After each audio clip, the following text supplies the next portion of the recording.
Parti, let's go. Présent, personne ne m'a donné d'explication rationnelle. Pourquoi être une pute, c'est mal. Pourquoi être une traînée, c'est mal. Mais par contre, il y a beaucoup d'autres choses terribles qui sont extrêmement mal que les gens trouvent bien.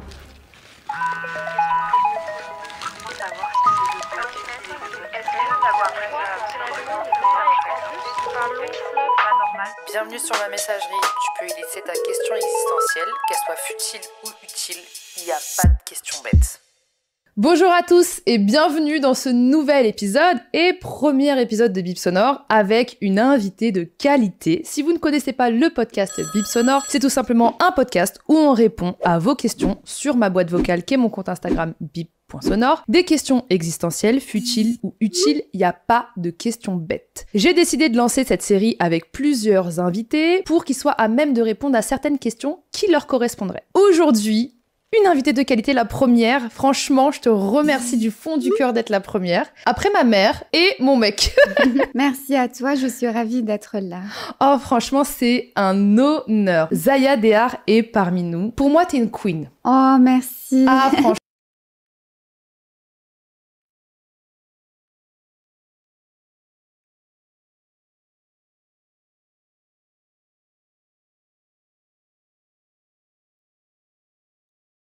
Mais c'est toi la queen, je t'adore. Écoute, c'est un petit peu une histoire d'amour à laquelle vous assistez en direct, en vrai. Zaya, j'ai reçu une question et je me suis dit que tu serais la plus à même à y répondre parce que c'est un sujet que tu connais très bien et j'adore ta vision des choses. Et au-delà de ça, j'adore t'entendre parler de par le contenu que tu proposes quand tu parles. Je trouve que tu as une vision des choses qui est assez atypique, qui va contre le courant.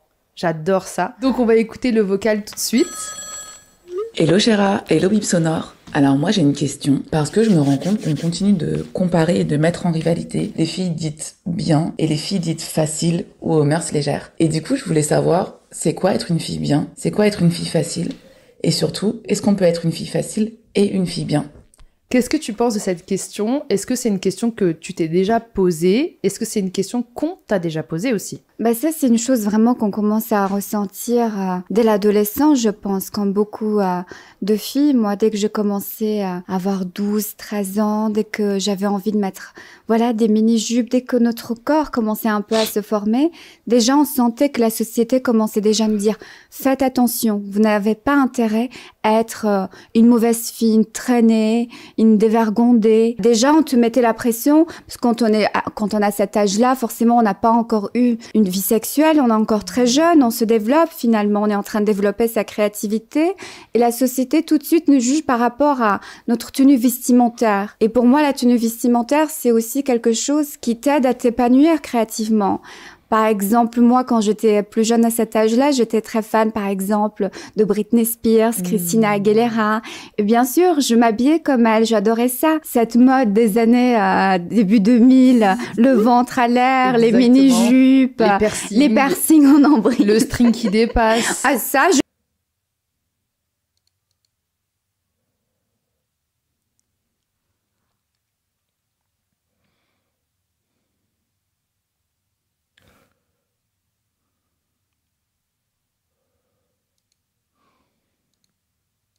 j'étais l'experte numéro 1 dans le string qui dépasse. C'est vrai? Oui. Écoutez, ça va être très compliqué. Juste, j'aimerais savoir, vu qu'elle a l'air fière d'elle, c'était quoi déjà l'affaire? J'ai trouvé ça. Zaya, affaire, équipe de France, c'était bien ça à l'époque? Putain, on en est vraiment à idolâtrer des choses. Vraiment, sans commentaire. Alors, affaire Zaya. Alors, le 12 avril 2010, la brigade de répression du proxénétisme lance une perquisition dans un cabaret parisien. Ok, donc l'affaire Zaya est une affaire médiatico-judiciaire de mœurs impliquant des joueurs de l'équipe de France de football et Zaya Dehar, une ancienne prostituée alors mineure. Ok, bien. 4 individus sont mis en examen peu après. Les auditions révèlent que 4 joueurs de l'équipe de France de football feraient partie des clients du cabaret et qu'une des prostituées était mineure au moment des faits. Les 4 joueurs cités dans cette affaire, Hatem Ben Arfa, Karim Benzema, Sidney Govou et Franck Ribéry, selon la presse, ce dernier aurait avoué aux enquêteurs avoir fréquenté la prostituée mineure à partir de 2009, tout en affirmant ignorer qu'elle était mineure au moment de leur rencontre. Voilà où va amener le string qui dépasse. On est en plein dedans. Voilà. Donc là, on a cette jeune fille, cette jeune youtubeuse du nom de Shera, enfin du moins du pseudo, je ne sais pas si c'est son prénom ou non, qui est en train d'idolâtrer devant des jeunes filles une femme se réjouissant du fait qu'étant jeune, c'était la reine du string qui dépasse et qui au passage était prostituée à l'âge seulement de 15 ou 16 ans. Et on est réellement là sur une chaîne, ok, à plus de 2 millions d'abonnés en train d'idolâtrer une femme se vantant, directement ou indirectement, d'avoir été baignée ou bien d'avoir eu une orientation, bien même d'avoir été attirée très tôt dans le milieu du sexe. Ça les fout mal, comme on dit. Avec le taille basse. Ultra taille basse. C'est mais incroyable. j'adorais ça. Là, ce que je me suis dit récemment, c'est que nous, quand on a envie, parce que quand on est jeune, c'est une manière, voilà, de développer sa créativité, de s'amuser. Et je me dis comment je m'habillais à cette époque-là. Heureusement que je l'ai fait. Heureusement que je n'ai pas cédé au jugement et aux contraintes que la société m'imposait quand je me faisais insulter par les gens, quand on disait non, il faut pas que tu t'habilles comme ça parce que ce n'est pas bien. Et heureusement parce que je me dis, par exemple, un garçon qui a envie de s'habiller comme Puff Daddy au même âge, est-ce qu'on va lui mettre un frein? Non. Les garçons, les adolescents, à cet âge-là, on les laisse développer leur créativité. Parce que leur créativité ne va pas à l'encontre de leur éthique. Enfin, il y a quand même... Est-ce qu'on est en train vraiment de comparer le... Oh putain.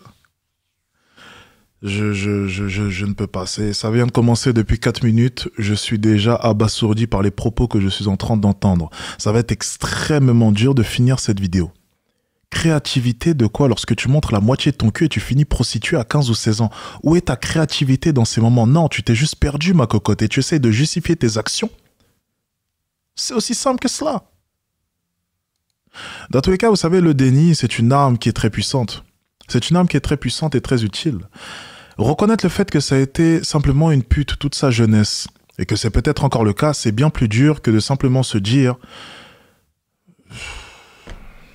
Enfin, du moins, c'est bien plus facile. C'est bien plus dur que... En fait, il vaut mieux aller au bout de sa puterie. Elle a totalement raison. Je vais vous dire une chose.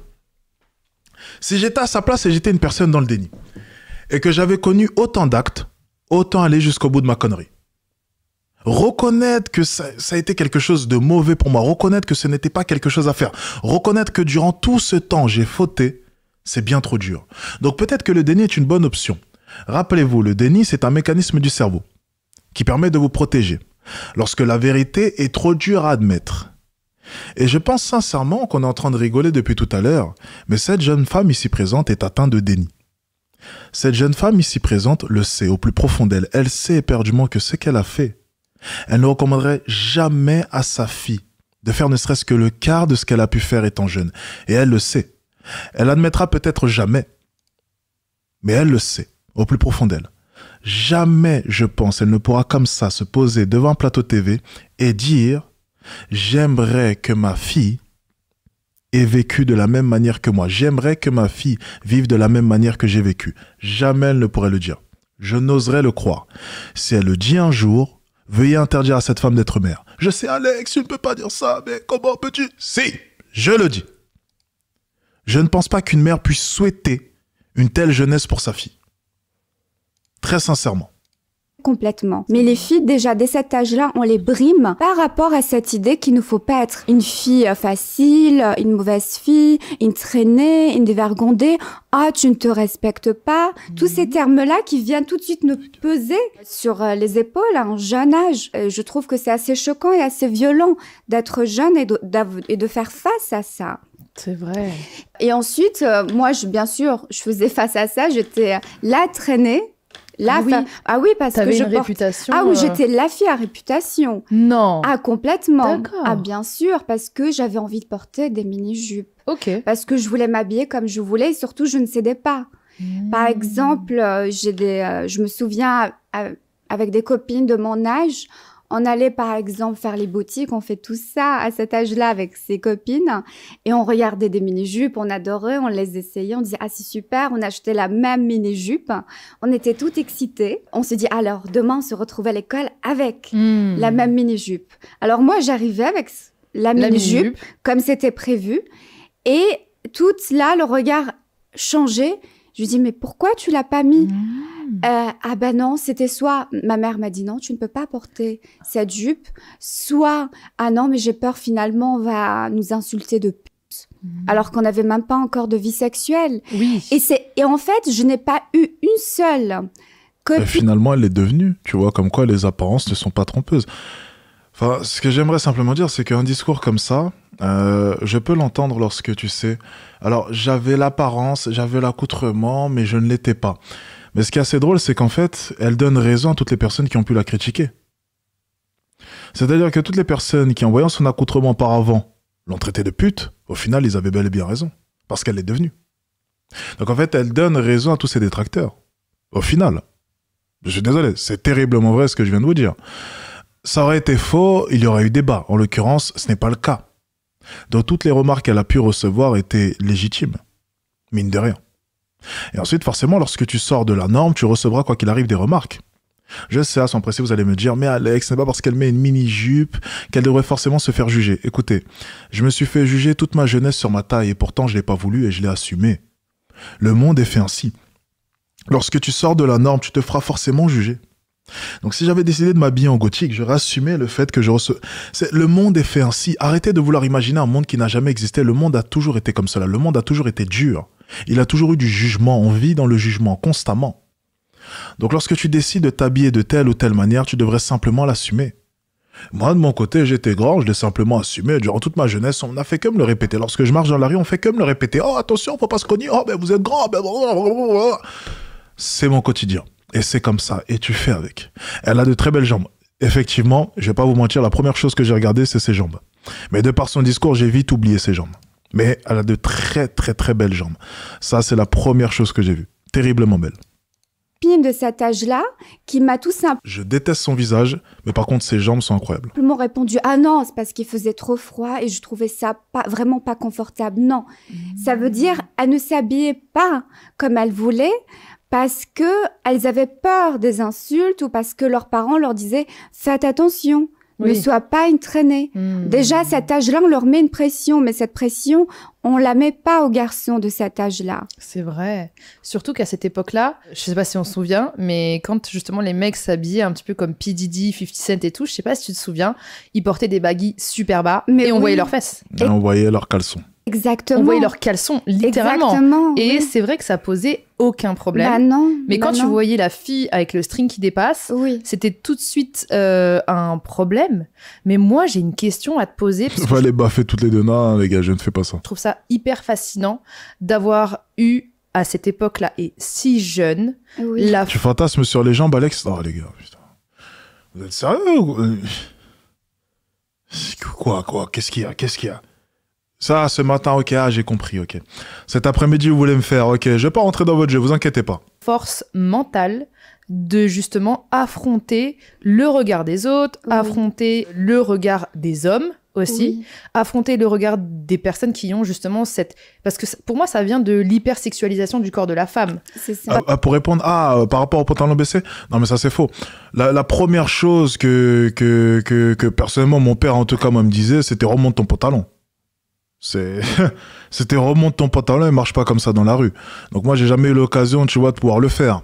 Voilà, donc à partir de là, à l'école c'était pareil, remonte ton pantalon mon garçon. Enfin on nous le disait tout le temps, on n'était pas acclamé parce qu'on marchait avec le pantalon baissé. Et aujourd'hui c'est encore pire même, c'est largement critiqué. Il faut arrêter, ça c'est totalement faux. Parce qu'en soi, des cuisses... Dans les deux sens, c'était critiqué, que tu mettes une mini-jupe ou même que tu marches avec le pantalon baissé. Donc, il faut arrêter cela un peu. Des fesses, des seins, à l'eau... Par contre, les insultes n'étaient pas les mêmes. Ça, c'est vrai. Je le conçois. Mais on va pas nous traiter de pute. Ça n'a aucun sens. Parce que, techniquement, Ce qu'il faudrait simplement comprendre, et je sais que c'est dur à admettre, mais je vais essayer de vous l'expliquer de manière assez...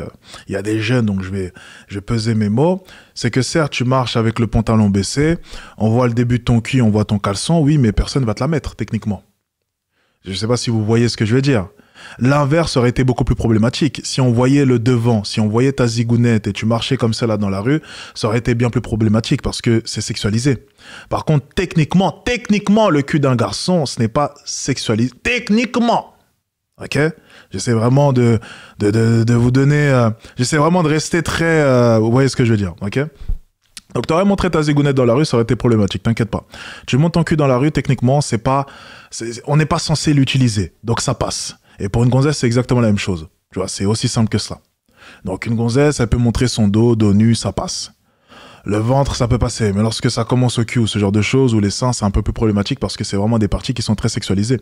Même le ventre, c'est problématique. Mais ce qu'il faut comprendre, c'est que le corps de la femme en lui-même, c'est très harmonieux et ça, on peut pas le nier. Donc, tout est vite sexualisé.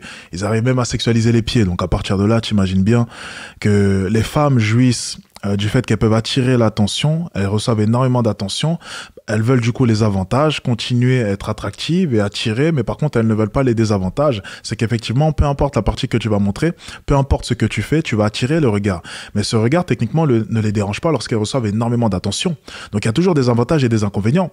Moi, j'aurais aimé, tu vois, tous les jours à l'époque recevoir de l'attention, que je monte mon bras, mon ventre ou mon pied. J'aurais aimé cela. C'est cool de recevoir de l'attention. Oui, il y a des avantages, il y a des inconvénients. Mais entre avoir la vie d'un homme, c'est-à-dire en réalité, peu importe ce que tu montres, on s'en fout un peu de ta vie et tu montres quelque chose, tout le monde en a quelque chose à foutre parce que tu reçois de l'attention, je pense que les femmes continueront à recevoir de l'attention. Donc il y a des avantages et des inconvénients, mais je ne pense pas qu'elles souhaiteraient recevoir le niveau d'attention d'un homme. Donc c'est-à-dire presque au niveau 0. Et je pense qu'elles sont très contentes de leur côté de recevoir énormément d'attention, même s'il y a tout un tas de désavantages. Donc il faudrait peut-être commencer à assumer les désavantages et continuer à jouir des avantages. Donc, continue à vivre avec les désavantages et jouir des avantages, tout simplement. Déjà, c'est juste anatomique, il n'y a rien de sexuel. C'est la société qui a décidé de rendre ça sexuel, on va dire. Et même si c'est sexuel, pourquoi on se ment? On aime tous le sexe. Bah oui, c'est vrai. Et pourquoi faire semblant que, oh là là, il faut surtout pas le montrer quand...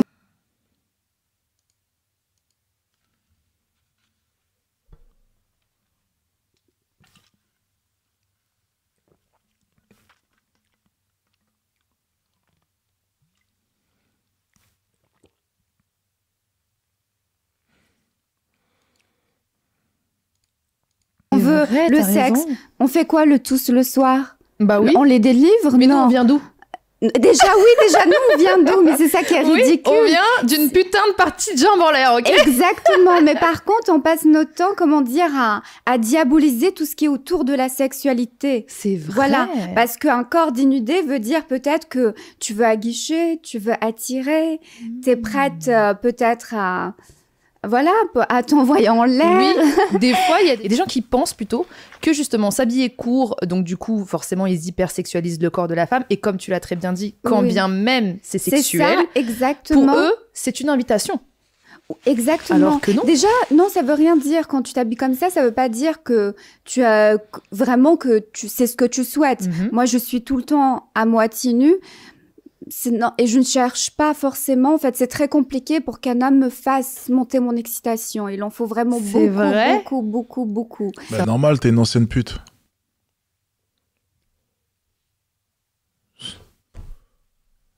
Putain, on savait pas.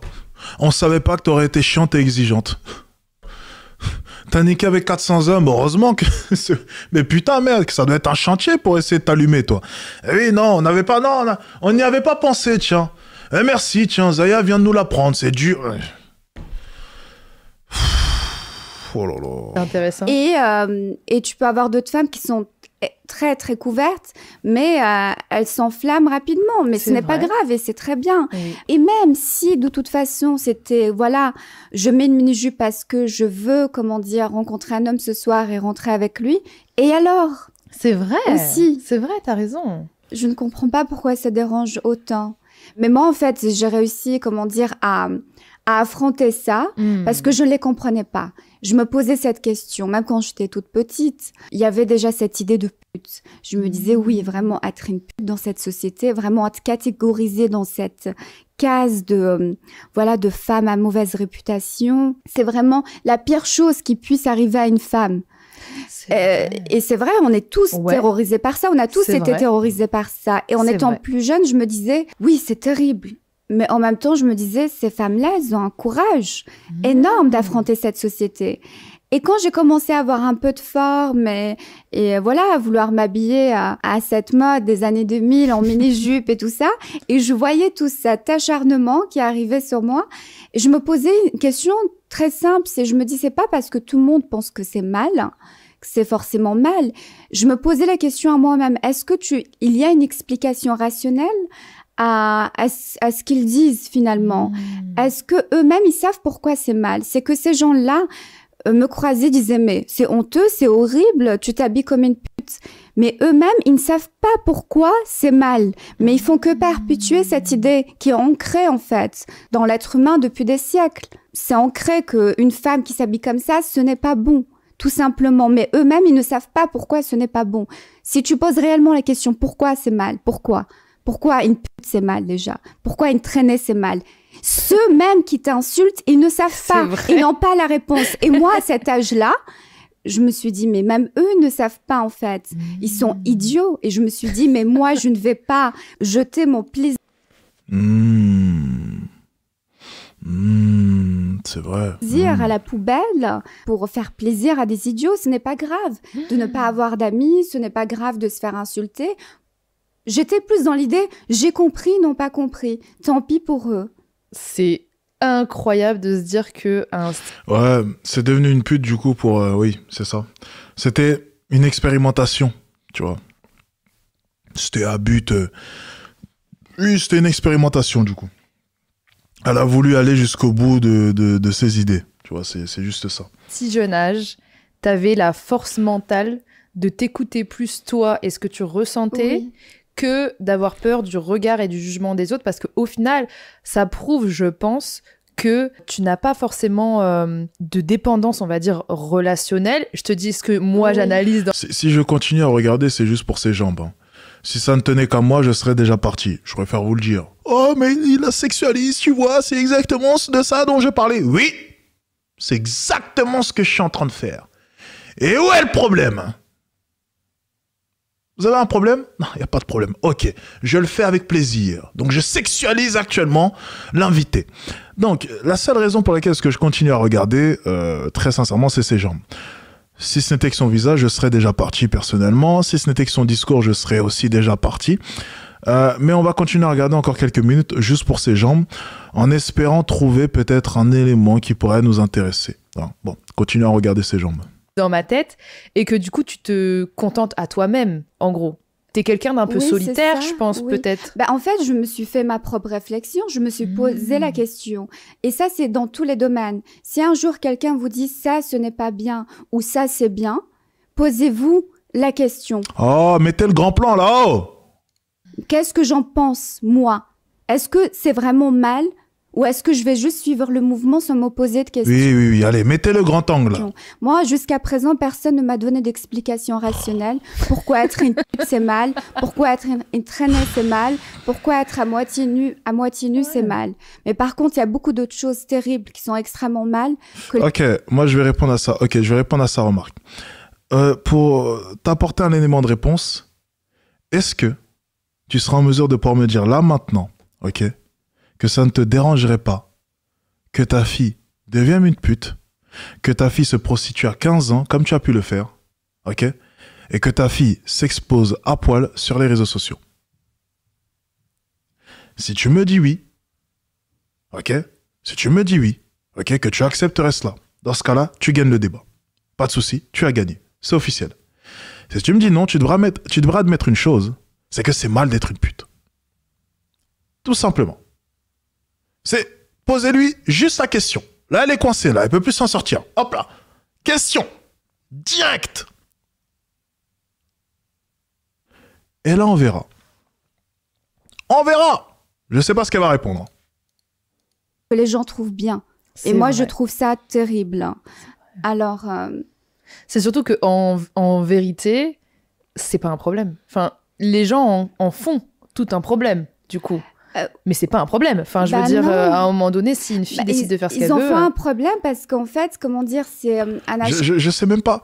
Tiens, tu parles de la présentatrice. Je sais même pas si la présentatrice, elle est en accord avec ses idées. Je crois que si, en fait. T'as raison, j'ai l'impression qu'elle dit juste oui, c'est vrai. Mais c'est quand qu'elle a un avis, en fait. J'ai pas l'impression qu'elle ait réellement un avis, ou bien peut-être qu'elle est totalement d'accord avec tout ce que peut dire cette Zaya. Je sais pas. Je sais pas réellement quel est l'avis de la présentatrice, parce qu'on a vu, du coup, c'est la deuxième vidéo que l'on voit d'elle. Elle est toujours en accord avec les personnes en face d'elle. Donc, je vois pas réellement aussi l'intérêt d'inviter toujours des personnes avec qui est-ce que tu es en accord, parce que ça donne juste lieu à une discussion de 40 ou 50 minutes où c'est que oui, t'as raison, mais aucune contradiction. Aucune question qui met un peu mal à l'aise. Donc, de ce que j'ai cru comprendre, c'est aux abonnés de poser des questions, mais après, ça part en débat entre les deux. Enfin, du coup, il n'y a pas réellement de débat, parce qu'il n'y a pas réellement d'échange d'idées, parce qu'en fait, elles ont les mêmes idées. Donc, en fait, les idées sont les mêmes. Voilà. Il n'y aura qu'un échange d'idées. Donc, c'est juste une conversation entre deux gonzesses qui sont d'accord sur tous leurs points, et c'est dommage. Petite contradiction, peut-être un peu de piment, ça aurait été pas mal. Mais bon, tu me diras, voilà, il faut de tout, et puis il y a différents types de podcasts. Et peut-être que c'est tout simplement pas le but de faire un réel débat. Voilà. Donc, voilà, tous les podcasts n'ont pas pour but d'avoir un échange d'idées ou bien d'avoir des contradictions. Puis des fois, il y a certains podcasts, c'est juste deux gonzesses qui discutent de conneries. Parce que de toute façon, les gonzesses, lorsqu'elles discutent, à part parler shopping, burrata ou bien puterie, elles savent pas faire grand-chose. Donc on est vraiment dans la lignée de ce à quoi une conversation entre deux femmes devrait ressembler. Donc voilà, donc là on est en plein dedans, tout simplement. L'acharnement, c'est une espèce de propagande pour effrayer les femmes. C'est un lynchage psychologique qu'on fait subir aux femmes. C'est toute la société comme ça se réunit autour de la femme dès son adolescence pour la terroriser. Fais attention, ne mets pas cette jupe, mais comment ça, tu t'habilles comme une traînée? Moi, il y avait des adultes qui allaient voir ma mère et qui lui disaient, mais comment est-ce que tu peux laisser ta fille s'habiller comme ça?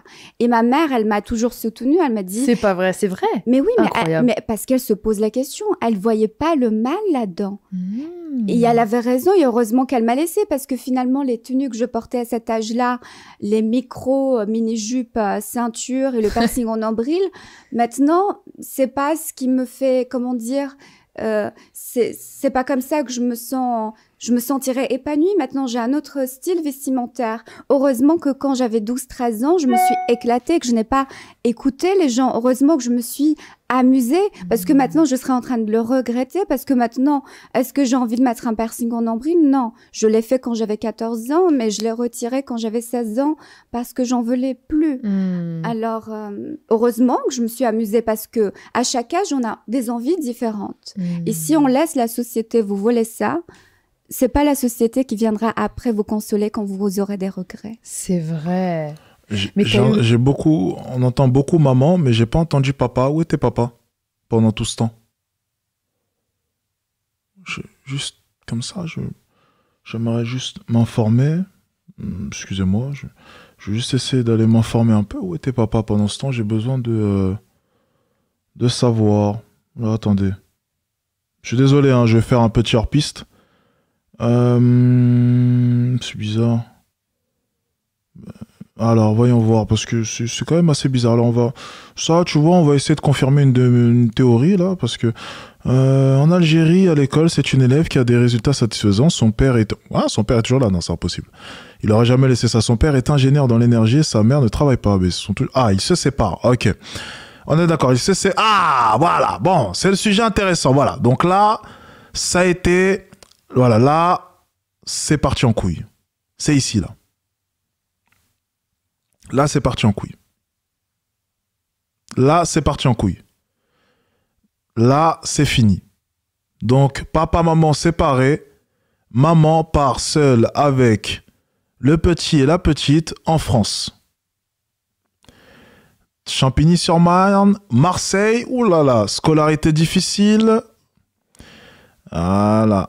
Alors, elle aimerait faire de longues études et en même temps se sent suffisamment ambitieuse pour réussir autrement. Elle découvre le monde de la nuit et commence à se prostituer à l'âge de 16 ans.